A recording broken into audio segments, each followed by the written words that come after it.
പ്രിയതുകാരൻ സുഹൃത്തുക്കളെ എല്ലാവർക്കും എൻ്റെയിലേക്ക് സ്വാഗതം. ഞാൻ രാജേഷ് സാർ. നമ്മൾ സോഷ്യൽ സയൻസ് SCRT പാഠപുസ്തകങ്ങൾ പഠിച്ചുകൊണ്ടിരിക്കുകയാണ്. 8ാം ക്ലാസ്സിലെ 8ാമത്തെ ചാപ്റ്ററാണ് നമ്മൾ പഠിച്ചുകൊണ്ടിരിക്കുക.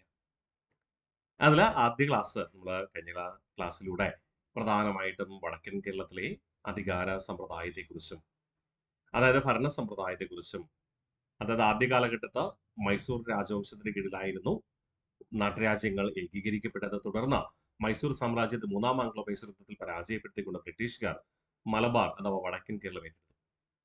അവിടെ ബ്രിട്ടീഷുകാർ ഏറ്റെടുത്തതിന് ശേഷം ബ്രിട്ടീഷുകാർക്ക് പോരാടിയ ധീരദേശാഭിമാനിയായ പഴശ്ശിരാജയെ കുറിച്ച് നമ്മൾ പഠിച്ചു. ഇനി അതിന്റെ തുടർച്ചയെന്നോണം കേരളത്തിലെ മറ്റു സ്ഥലങ്ങളിൽ നടന്ന പ്രതിഷേധങ്ങൾ നമുക്ക് പരിശോധിക്കാം.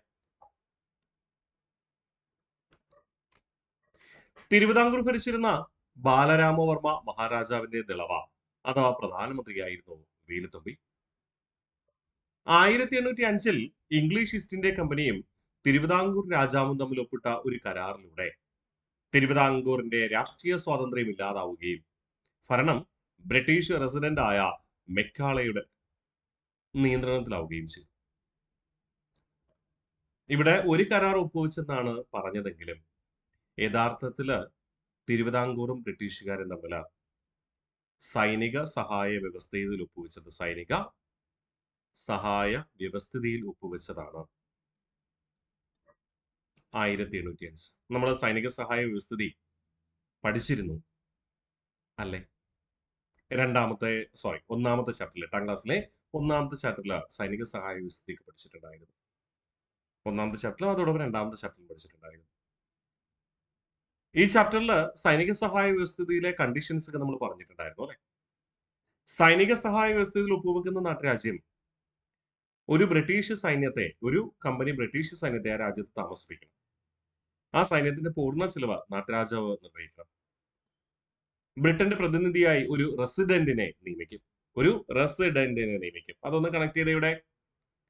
അപ്പൊ തിരുവിതാംകൂറിന്റെ രാഷ്ട്രീയ സ്വാതന്ത്ര്യം ഇല്ലാതായത് 1805 ബ്രിട്ടീഷുകാരുമായി ഒപ്പുവെച്ച സൈനിക സഹായ വ്യവസ്ഥിതിയാണ്. ഭരണം ബ്രിട്ടീഷ് റെസിഡന്റായ മെക്കാളയുടെ നിയന്ത്രണത്തിലായി. അതുവരെ അധികാരം കൈവച്ചിരുന്നത് ബാലരാമവർമ്മ മഹാരാജാവിന്റെ ദളവയായിരുന്ന അഥവാ പ്രധാനമന്ത്രിയായിരുന്ന വേലുത്തമ്പിയായിരുന്നു. ഓക്കെ, അപ്പൊ വേലുത്തമ്പിയുടെ അധികാരമാണ് ആർക്ക് കിട്ടുന്നത്? മെക്കാളയ്ക്ക് കിട്ടുന്നത്. അപ്പൊ മെക്കാളയുടെ അധികാര നിയന്ത്രണത്തിലായപ്പോ ദളവയായിരുന്ന വേലുത്തമ്പിയുടെ ഉത്തരവുകൾ മെക്കാളയെ റദ്ദാക്കിയതും കമ്പനിക്ക് നൽകാനുള്ള നികുതി കുടിശ്ശിക ഉടൻ അടച്ചു തീർക്കാൻ മെക്കാളെ നിർബന്ധം പിടിച്ചതും വേലുത്തമ്പിയും ബ്രിട്ടീഷുകാരുമായുള്ള സംഘർഷത്തിനിടയാക്കി. യഥാർത്ഥത്തിൽ വേലുത്തമ്പിയും മെക്കാളയും തമ്മിലുള്ള സംഘർഷമാണ് പോരാട്ടത്തിലേക്ക് വഴിമാറുക. ഓക്കെ, ഇനി കൊച്ചിയിലെ പ്രധാനമന്ത്രിയായ പാലിയത്തച്ഛനും മെക്കാളയിൽ നിന്ന് സമാനമായ അനുഭവം നേരിടുന്നു. കാരണം മെക്കാളയും കൊച്ചിയിലെ റെസിഡന്റ് തന്നെയാണ്. അപ്പൊ നിങ്ങൾ മനസ്സിലാക്കുക, നമ്മൾ കഴിഞ്ഞ ക്ലാസ്സിൽ പഠിച്ചു കൊച്ചി ബ്രിട്ടീഷ് ആധിപത്യം അംഗീകരിച്ചത് 1791 തിരുവിതാംകൂർ 1795 തുടർന്ന് ഈ രണ്ട് നാട്ടുരാജ്യങ്ങളും സൈനിക സഹായ വ്യവസ്ഥയിൽ ഒപ്പുവെച്ചപ്പോൾ പൂർണ്ണമായും ഭരണം ആർക്ക് അടിയറ വച്ചു എന്ന് പറയാം? ബ്രിട്ടീഷുകാർക്ക്. അതുകൊണ്ട് തന്നെ തിരുവിതാംകൂറിലും കൊച്ചിയിലും റെസിഡന്റായി നിയമിക്കപ്പെടുന്ന മെക്കാളയാണ്.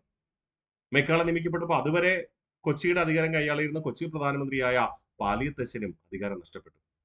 തിരുവിതാംകൂറിലെ പ്രധാനമന്ത്രി പദം കൈവശം വെച്ചിരുന്ന വേലുത്തമ്പിക്കും അധികാരം നഷ്ടപ്പെട്ടു. അങ്ങനെ പാലിയത്തച്ഛനും വേലുത്തമ്പിയും ചേർന്ന് ബ്രിട്ടീഷുകാരെ എതിർക്കാൻ തീരുമാനിച്ചു. പക്ഷേ കൊച്ചി രാജാവോ തിരുവിതാംകൂർ രാജാവോ ബ്രിട്ടീഷുകാരെ എതിർക്കാൻ തയ്യാറാണോ? ഇല്ല. അവർ ആൾറെഡി ബ്രിട്ടീഷ് ആധിപത്യം അംഗീകരിച്ചവരാണ്. അവരെതിർക്കുന്നില്ല. പകരം തിരുവിതാംകൂറിലെ പ്രധാനമന്ത്രി സ്ഥാനം വഹിച്ചിരുന്ന വേലുത്തമ്പിയും കൊച്ചിയിലെ പ്രധാനമന്ത്രി സ്ഥാനം വഹിച്ചിരുന്ന പാലിയത്തച്ഛനുമാണ് ബ്രിട്ടീഷുകാർക്കെതിരെ പോരാടുക. വേലുത്തമ്പി പാലിയത്തച്ഛനുമായി രഹസ്യധാരണയിൽ ഏർപ്പെടുകയും തിരുവിതാംകൂറിന്റെയും കൊച്ചിയുടെയും സംയുക്ത സൈന്യം, അതായത് ഈ മന്ത്രിമാരുടെ കീഴിലുള്ള സൈന്യം, രാജാവിന്റെ അല്ല, മന്ത്രിമാരുടെ കീഴിലുള്ള സൈന്യം കൊച്ചിയിലെ മെക്കാളയുടെ ക്യാമ്പ് ആക്രമിക്കുകയും ചെയ്തു. പക്ഷേ ഈ ക്യാമ്പ് ആക്രമണത്തിൽ നിന്ന് മെക്കാളെ രക്ഷപ്പെട്ടു. മെക്കാളെ രക്ഷപ്പെട്ടത് കൂടാതെ മെക്കാളെ അതിശക്തമായി ഈ രണ്ടുപേരെയും അടിച്ചമർത്താൻ തീരുമാനിച്ചു. അങ്ങനെ അതിശക്തമായ സൈനിക നീക്കം മെക്കാള നടത്തുക. ഈ സാഹചര്യത്തിൽ 1809 ജനുവരി മാസം 11-ാം തീയതി തിരുവിതാംകൂറിലെ ഇന്നത്തെ കൊല്ലം ജില്ലയിലെ കുണ്ടറയിൽ വെച്ച് ഒരു വിളംബരത്തിലൂടെ ബ്രിട്ടീഷ് ആധിപത്യത്തിനെതിരെ സായുധ സമരത്തിനൊരുങ്ങുവാൻ വേലുത്തമ്പി ജനങ്ങളോട് ആഹ്വാനം ചെയ്തു. ഇതാണ് പ്രസിദ്ധമായ കുണ്ടറ വിളംബരം. ഈ വിളംബരത്തിന് തിരുവിതാംകൂർ ഭരണാധികാരിയുടെ പിന്തുണയുണ്ടോ? ഇല്ല. കൊച്ചി ഭരണാധികാരിയുടെ പിന്തുണയുണ്ടോ? ഇല്ല.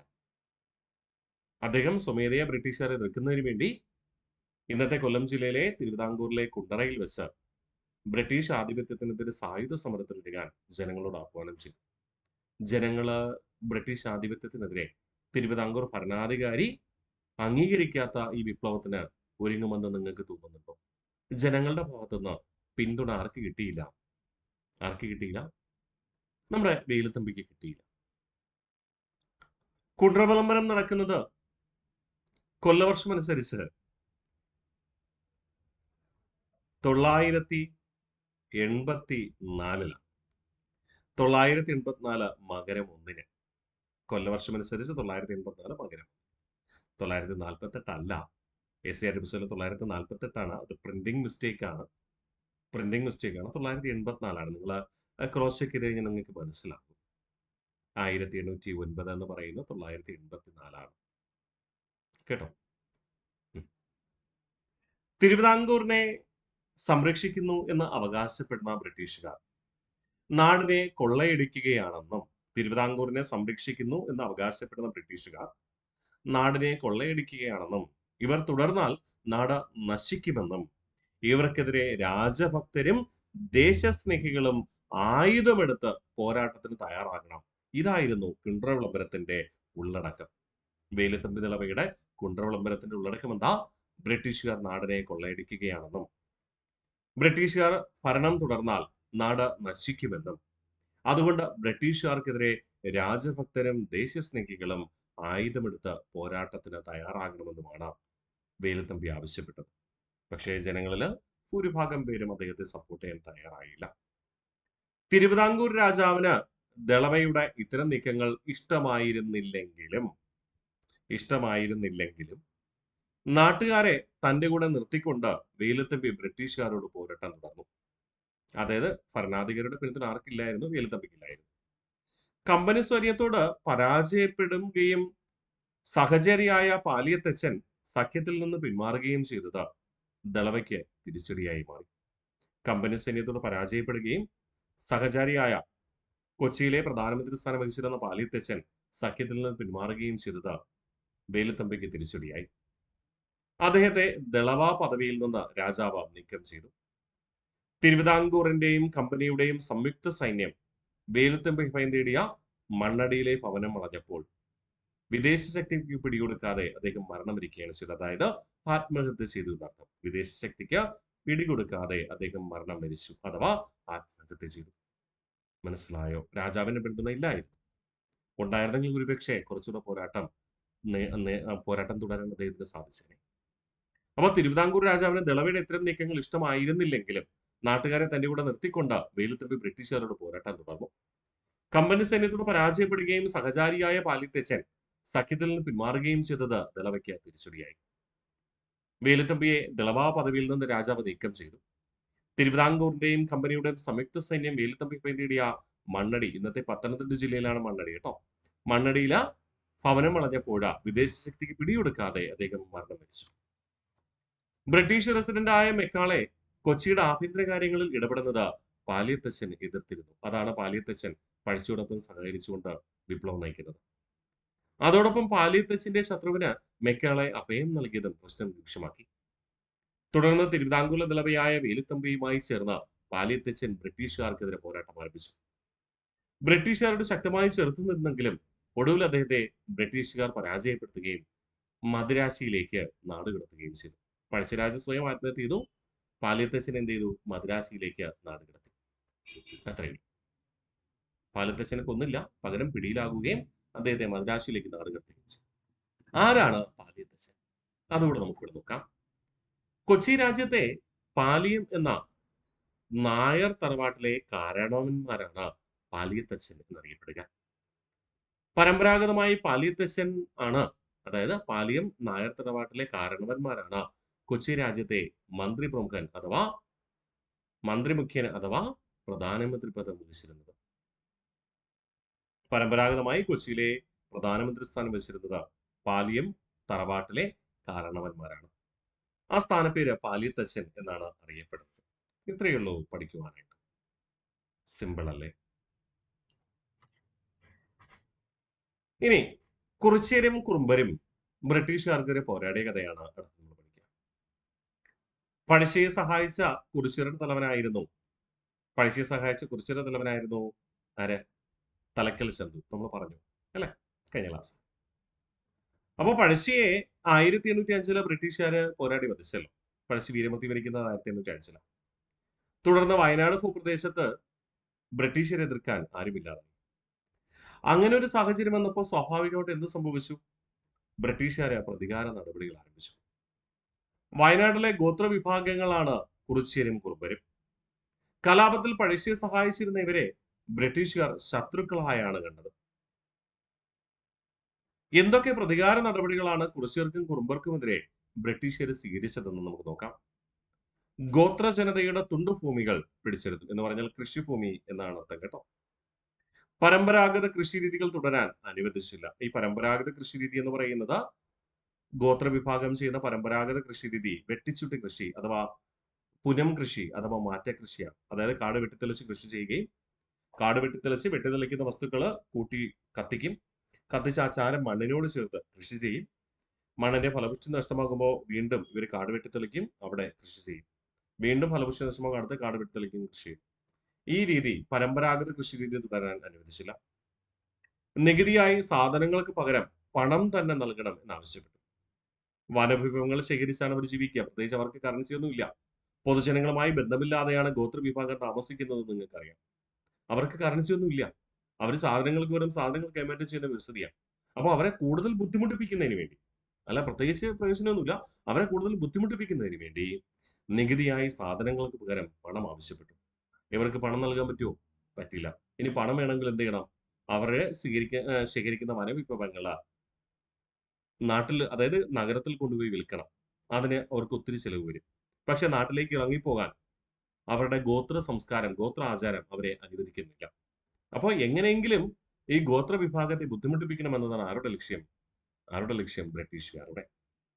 അപ്പൊ ഇങ്ങനെ കുറേയധികം പ്രതിഷേധം ഉണ്ടായപ്പോൾ ബ്രിട്ടീഷുകാർക്കെതിരെ പോരാടാൻ തന്നെ കുറിച്യരും കുറുമ്പരും തീരുമാനിച്ചു. 1812 കുറിച്യർ കലാപം ആരംഭിച്ചത്.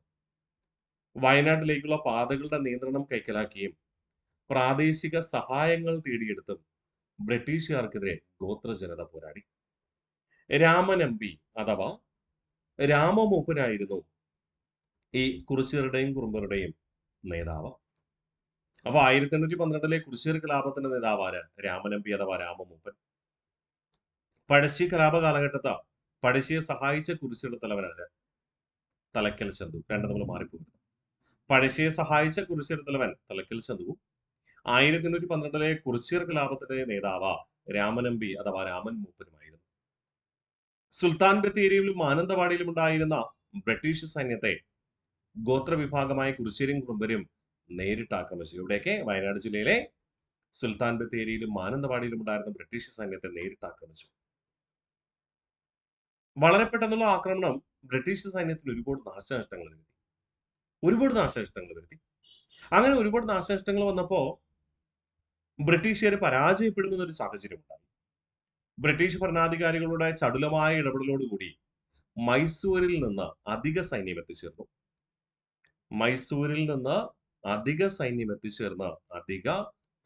എത്തിച്ചേർന്ന് കുറിച്യർ കലാപം അടിച്ചമർത്തി. PSC ചോദിക്കാറുണ്ട്. ആറ്റിങ്ങൽ കലാപ കാലഘട്ടത്ത് അഞ്ചുതെങ്ങ് കോട്ട 6 മാസക്കാലം ജനങ്ങൾ ഉപരോധിച്ചപ്പോൾ എവിടെ നിന്ന് എത്തിച്ചേർന്ന സൈന്യമാണ് അഞ്ചുതെങ്ങ് കോട്ട മോചിപ്പിച്ചത്? തലശ്ശേരിയിൽ നിന്ന് എത്തിച്ചേർന്ന സൈന്യം. അത് നമ്മൾ ആൾറെഡി പഠിച്ചു. ഇവിടെ കുറിച്യർ കലാപത്തെ പരാജയപ്പെടുത്തുവാൻ എവിടെ നിന്നാണ് അധിക സൈന്യം എത്തിച്ചേർന്നത്? മൈസൂരിൽ നിന്ന്. അതും മുൻവർഷ ചോദ്യമാണ്, മനസ്സിലുണ്ടാവട്ടെ. കൂടുതൽ പട്ടാളക്കാരെ മറ്റു സ്ഥലങ്ങളിൽ നിന്ന് എത്തിച്ച് കുറിച്യർ കലാപം ബ്രിട്ടീഷുകാർ അടിച്ചമർത്തി. 1 മാസം കൂടെ പിടിച്ചു നിൽക്കാൻ കഴിഞ്ഞിരുന്നുവെങ്കിൽ രാജ്യം അവരുടേതായി മാറിയേനെ എന്നാണ് കുറിച്യർ കലാപത്തെ കുറിച്ച് തോമസ് ഹാൽവേ ബാബർ പറഞ്ഞത്. അത്രയധികമായിരുന്നു കുറിച്യരുടെ പോരാട്ട വീര്യം. ഇനി നമ്മൾ പറയുന്നു, മലബാർ ഭൂപ്രദേശം ബ്രിട്ടീഷുകാരുടെ അധീനതയിലായതോടുകൂടി മലബാർ ഭൂപ്രദേശം ഏത് നികുതി പാലിക്കാൻ നിർബന്ധിതമായി മാറി? മദ്രാസ് പ്രവിശ്യയുടെ കീഴിലായി മാറി. മലബാർ ഭൂപ്രദേശം മദ്രാസ് പ്രവിശ്യയുടെ കീഴിലാക്കി മാറ്റുകയാണ് ചെയ്തത്. ഓക്കെ. ഈ മദ്രാസ് പ്രവിശ്യ രൂപീകരിക്കുന്നത് 1802-ലാണ്. 1802-ൽ രൂപീകരിക്കപ്പെട്ട മദ്രാസ് പ്രവിശ്യയ്ക്ക് കീഴിലായിരുന്നു മലബാർ ഭൂപ്രദേശം, അതായത് കേരളത്തിന്റെ വടക്കൻ കേരളം. ഓക്കെ. മദ്രാസ് പ്രവിശ്യ 1802-ലാണ് രൂപീകരിക്കപ്പെട്ടത്. മലബാർ ഭൂപ്രദേശം മദ്രാസ് പ്രവിശ്യയുടെ കീഴിലാക്കി മാറ്റി. ഈ മദ്രാസ് പ്രവിശ്യയിൽ നടപ്പിലാക്കിയ ഭൂനികുതി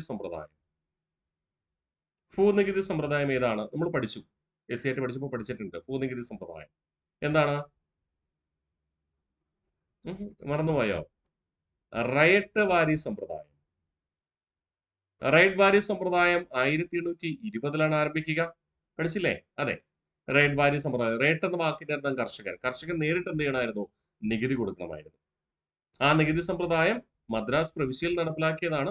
അതുകൊണ്ട് തന്നെ മദ്രാസ് പ്രവിശ്യയുടെ കീഴിലുള്ള മലബാറിലും റൈറ്റ് വാരി സമ്പ്രദായം 1820-ൽ നടപ്പിലാക്കപ്പെട്ടു. കർഷകൻ നേരിട്ട് ബ്രിട്ടീഷുകാർക്ക് നികുതി കൊടുക്കണം. അവിടെ കർഷകന് കൃഷിനാശം ഉണ്ടായാലും വരൾച്ച ഉണ്ടായാലും ക്ഷാമം ഉണ്ടായാലും അതൊന്നും ബാധകമായിരുന്നില്ല. അങ്ങനെ മലബാർ പ്രദേശത്തെ കർഷകരും ബ്രിട്ടീഷുകാരും തമ്മിൽ പ്രശ്നങ്ങളുണ്ടായി. വടക്കൻ കേരളത്തിലെ മലബാർ മേഖലയിലെ കർഷകരായ ജനങ്ങളെ മാപ്പിളമാർ എന്നാണ് വിളിക്കുക. അങ്ങനെ മാപ്പിളമാര് പ്രത്യക്ഷ സമരത്തിന് ഇറങ്ങി തിരിച്ചു. 1836 മുതൽ 1853 വരെ 18 വർഷങ്ങൾക്കിടയിൽ മലബാറിൽ 22ഓളം കലാപങ്ങൾ നടന്നു എന്നാണ് ആര് പരാമർശിക്കുന്നത്? CA ഇന്നസ് പരാമർശിക്കും. 19-ാം നൂറ്റാണ്ടില് കലാപങ്ങളുടെ ഒരു പരമ്പര തന്നെ മലബാറിന്റെ വിവിധ ഭാഗങ്ങളിൽ ഉണ്ടായി. ബ്രിട്ടീഷ് ഗവൺമെന്റിന്റെ നികുതി നയങ്ങളും ജന്മിമാരുടെ ചൂഷണവും കുടിയൊഴിപ്പിക്കലുമാണ് കലാപങ്ങൾക്ക് കാരണമായതെന്ന് മലബാർ ഡിസ്ട്രിക്ട് കളക്ടർ ആയിരുന്ന ആര് രേഖപ്പെടുത്തിയിട്ടുണ്ട്? വില്യം ലോഗൻ തന്റെ അന്വേഷണ റിപ്പോർട്ടിൽ രേഖപ്പെടുത്തിയിട്ടുണ്ട്. അപ്പോൾ 19-ാം നൂറ്റാണ്ടില് മലബാറിലെ കർഷകര്, മാപ്പിളമാരെന്നറിയപ്പെട്ട കർഷകര് ബ്രിട്ടീഷ് ചൂഷണത്തിനും നാടുവാഴികളുടെ ചൂഷണത്തിനും അതിശക്തമായി വിവിധ പ്രാദേശിക കലാപങ്ങൾക്ക് തുടക്കം കുറിച്ചു. ഈ കലാപങ്ങളെ പൊതുവായി നമ്മൾ എന്തെന്ന് വിശേഷിപ്പിച്ചു? മാപ്പിള കലാപങ്ങൾ. ചൂഷകരായ ജന്മിമാർക്കും ബ്രിട്ടീഷ് സർക്കാരിനുമെതിരെ കർഷകരുടെ പ്രതിഷേധവും അക്രമവും ഉണ്ടായി. ഇതിൽ പങ്കെടുത്തവരിൽ ഭൂരിഭാഗവും തെക്കേ മലബാറിലെ മാപ്പിള കർഷകരായിരുന്നതുകൊണ്ട് ബ്രിട്ടീഷ് അധികാരികളും സാമ്രാജ്യത്വ ചരിത്രകാരന്മാരും ഈ കലാപങ്ങളെ പൊതുവായി എന്തെന്ന് വിളിച്ചു? മാപ്പിള കലാപങ്ങൾ എന്ന് വിളിച്ചു. അപ്പൊ നമുക്കിവിടെ വേണ്ടത് മാപ്പിള കലാപത്തിന് തുടക്കം കുറിച്ചത് ഏത് വർഷമാണ്? 1836. 1836 മാപ്പിള കലാപങ്ങൾക്ക് ആഹ്വാനം ചെയ്ത ഒരു വ്യക്തിത്വമുണ്ട്. ആഹ്വാനം ചെയ്ത നവോത്ഥാന നായകൻ ആരാണ്? മമ്പുറം തങ്ങൾ. മമ്പുറം തങ്ങളുടെ നേതൃത്വത്തിലായിരുന്നു മാപ്പിള കലാപങ്ങൾ തുടക്കം കുറിക്കപ്പെട്ടത്. മമ്പുറം തങ്ങൾ നവോത്ഥാന നായകനാണ്, നമ്മൾ പഠിക്കാറുണ്ട്. മമ്പുറം തങ്ങളുടെ നേതൃത്വത്തിൽ 1836 എന്ത് നടന്നു? പരുത്തൻ ലഹള നടന്നു. പരുത്തൻ ലഹള 1836 തന്നെ ഏറനാട് ലഹളയും രണ്ടാം ഏറനാട് ലഹളയും ഒക്കെ നടക്കുന്നത് ആരുടെ കാലഘട്ടത്താണ്? മമ്പുറം തങ്ങളുടെ പ്രചോദനം അനുസരിച്ച് കൊണ്ടാണ്. അപ്പൊ 1836 മാപ്പിള കലാപങ്ങൾക്ക് ആഹ്വാനം ചെയ്ത നവോത്ഥാന നായകൻ ആരാന്ന് ചോദിച്ചാല് മമ്പുറം തങ്ങളാണെന്ന് ഓർമ്മിക്കുക. ഓക്കെ, ഒന്നുകൂടെ നമുക്ക് റിവിഷൻ ചെയ്യാം. 19-ാം നൂറ്റാണ്ടിൽ കലാപങ്ങളുടെ ഒരു പരമ്പര തന്നെ മലബാറിന്റെ വിവിധ ഭാഗങ്ങളിൽ ഉണ്ടായി. ബ്രിട്ടീഷ് ഗവൺമെന്റിന്റെ നികുതി നയങ്ങളും ജന്മിമാരുടെ ചൂഷണവും കുടിയൊഴിപ്പിക്കലുമാണ് മലബാർ കലാപങ്ങൾക്ക് കാരണമായതെന്ന് മലബാർ ഡിസ്ട്രിക്ട് കളക്ടറായിരുന്ന വില്യം ലോഗൻ തന്റെ അന്വേഷണ റിപ്പോർട്ടിൽ രേഖപ്പെടുത്തിയിട്ടുണ്ട്. ചൂഷകരായ ജന്മിമാർക്കും ബ്രിട്ടീഷ് സർക്കാരിനുമെതിരെ കർഷകരുടെ പ്രതിഷേധവും അക്രമവും ഉണ്ടായി. ഇതിൽ പങ്കെടുത്തവരിൽ ഭൂരിഭാഗവും തെക്കേ മലബാറിലെ മാപ്പിള കർഷകരായിരുന്നതുകൊണ്ട് ബ്രിട്ടീഷ് അധികാരികളും സാമ്രാജ്യ ചരിത്രകാരന്മാരും ഈ കലാപങ്ങളെ മാപ്പിള കലാപങ്ങൾ എന്നാണ് പൊതുവായി വിശേഷിപ്പിച്ചത്. ക്ലിയർ ആണ്? അപ്പൊ ഇന്നേ ദിവസം നമ്മൾ പ്രധാനമായും തിരുവിതാംകൂറിലും കൊച്ചിയിലും മലബാർ മേഖലയിലും ഉണ്ടായ പ്രതിഷേധ സമരങ്ങളാണ് പഠിക്കുക. കഴിഞ്ഞ ക്ലാസ്സിൽ പഴശ്ശിരാജയെ കുറിച്ച് പഠിച്ചു. ഇന്ന് തിരുവിതാംകൂറിലെ വേലുത്തമ്പി കുറിച്ചും കൊച്ചി മഹാരാജ്യത്തെ പാലിയത്തച്ഛന്റെ പോരാട്ടങ്ങളെ കുറിച്ചും വടക്കൻ കേരളത്തിലെ വയനാട് മേഖലയിലെ ഗോത്ര കലാപമായ കുറിച്യരുടെയും കുറുമ്പരുടെയും നേതൃത്വത്തിൽ നടന്ന കുറിച്യർ കലാപത്തെ കുറിച്ച് പഠിച്ചു. കൂടാതെ മലബാർ മേഖലയിലെ കർഷകരായ ജനങ്ങൾ മാപ്പിളമാർ നടത്തിയ സമരവും പഠിച്ചുറപ്പിച്ചു. അതാണ് പൊതുവായി മാപ്പിള കലാപങ്ങൾ എന്നറിയപ്പെടുന്നത്. ഇതൊക്കെ ദേശീയ പ്രസ്ഥാനത്തിന്റെ ഭാഗമായി നടന്ന സംഭവങ്ങളാണ്. ഇത് ഇത്രയും പഠിച്ചു വരിക. ഇതിന്റെ തുടർച്ചയെന്നോണം പ്രചോദനം നൽകിയ സാമൂഹ്യ പരിഷ്കർത്താക്കളെയൊക്കെ നമുക്ക് പഠിക്കുവാനുണ്ട്. നമുക്ക് തുടർന്നുള്ള ക്ലാസ്സുകളിൽ